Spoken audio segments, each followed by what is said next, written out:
The First Thanksgiving by Albert F. Blaisdell. All through the first summer and the early part of autumn, the pilgrims were busy and happy. They had planted and cared for the first fields of corn. They had found wild strawberries in the meadows, raspberries on the hillsides, and wild grapes in the woods. In the forest just back of the village, wild turkeys and deer were easily shot. In the shallow waters of the bay, there was plenty of fish, clams, and lobsters.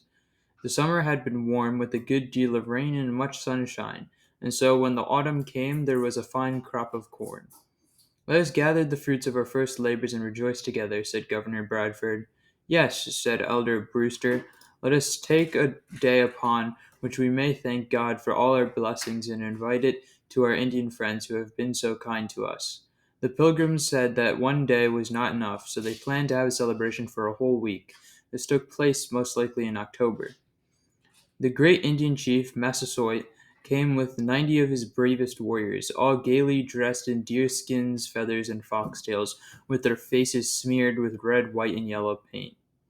As a sign of rank, Massasoit wore round his neck a string of bones and a bag of tobacco. In his belt he carried a long knife. His face was painted red, and his hair was so daubed with oil that Governor Bradford said he looked greasily.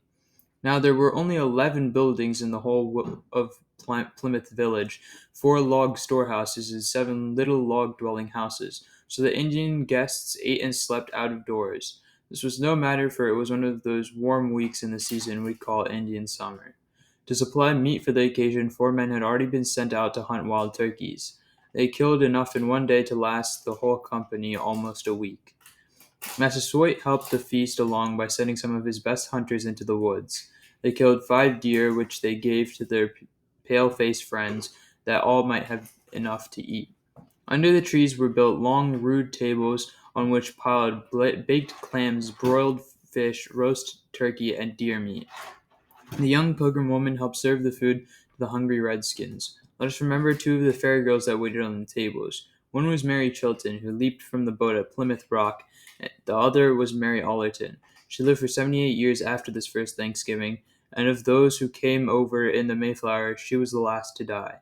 What a merry time everybody had during that week! It may be joked that it may be they joked Governor Bradford about stepping into a deer trap set by Indians and being jerked up by the leg. How the women must have laughed as they told about the first Monday morning at Cape Cod when they all went ashore to wash their clothes. It must have been a big washing, for there had been no chance to do it at sea, so stormy had been the long voyage of 63 days. They thought little that Monday would afterward be kept as a wash day. Then there was young John Howland, who in mid-ocean fell overboard, was quick enough to catch hold of a trailing rope. Perhaps after dinner he invited Elizabeth Tilley, whom he afterward married, to sail over to Clark's Island and return by moonlight. With them it may be went John Alden and Priscilla Mullins, whose love story is sweetly told by Longfellow. One proud mother, we may be sure, showed her bright-eyed boy, Peregrine White. And so the fun went on. In the daytime, the young men ran races, played games, and had a shooting match.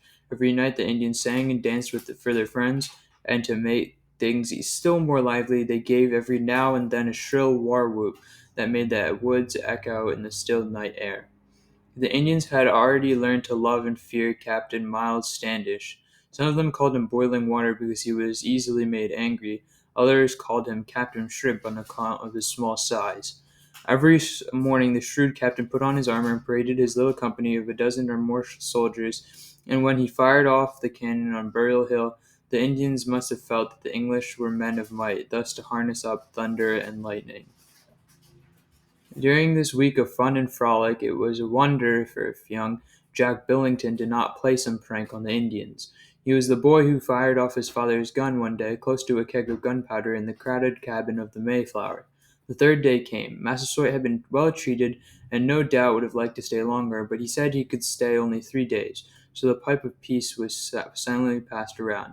Then, taking their presents of glass beads and trinkets, the Indian king and his warriors said farewell to their English friends and began their long tramp through the woods to the wigwams of Mount Hope Bay. On the last day of this Thanksgiving party, the Pilgrims had a service of prayer and praise. Elder Brewster preached the first Thanksgiving sermon. After thanking God for all his goodness, he did not forget the many loved ones sleeping on the hillside.